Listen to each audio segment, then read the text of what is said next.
Hello అండి. మనకు ఎప్పుడు స్నాక్ అనగానే గుర్తుకు వచ్చేది షెగోడీలు.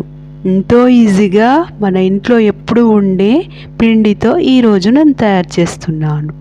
రైస్ ఫ్లోర్ అండి. రైస్ తీసుకువెళ్ళి ఇలా ఫ్లోర్లా తయారు చేయించి తీసుకువచ్చాను. ఈ ఫ్లోర్లో ఒక స్పూను ఆయిల్ వేసుకొని, అర స్పూను ఉప్పు వేసుకొని, ఒక స్పూను ఓమా వేసుకొని, ఒక స్పూను నువ్వులు, ఒక స్పూను పెసరపప్పు వేసుకోవాలి.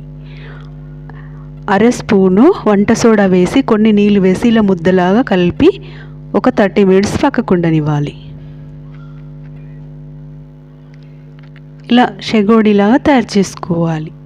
చిన్న పిల్లలు కూడా తయారు చేస్తారండి వీటిని. చక్కగా ఒక దిక్కు కూర్చొని ఇలా అన్నీ తయారు చేసుకొని ప్లేట్లో పెట్టుకోండి.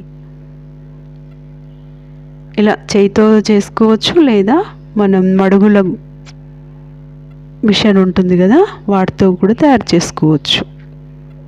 ఇలా అన్నీ తయారు చేసుకొని స్టవ్ వెలిగించి కడాయి పెట్టుకొని ఆయిల్ వేసుకోవాలి. కొంచెం ఈ ఆయిల్ వేడయ్యాక మిడిల్ ఫ్లేమ్లో పెట్టుకోండి. అన్నీ ఇలా ఒక్కొక్కటి విడివిడిగా వేసుకోండి చిన్నగా. ఇలా మిడిల్ ఫ్లేమ్లో పెట్టుకోవడం వల్ల లోపల కూడా కుక్ అవుతుంది.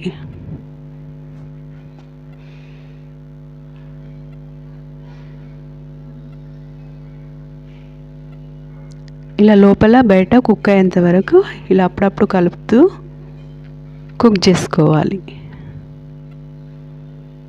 పిల్లలకు చక్కగా స్కూల్కి వెళ్ళేటప్పుడు కొన్ని బాక్సులో వేసి ఇవ్వండి, చక్కగా తింటూ ఉంటారు. లేదా ఇంటికి వచ్చాక కాలు చేతులు కడిగాక ఈవినింగ్ స్నాక్ లాగా పెట్టండి, తింటారు. పెద్దలు పిల్లలు ఎంతో ఇష్టంగా తింటారండి.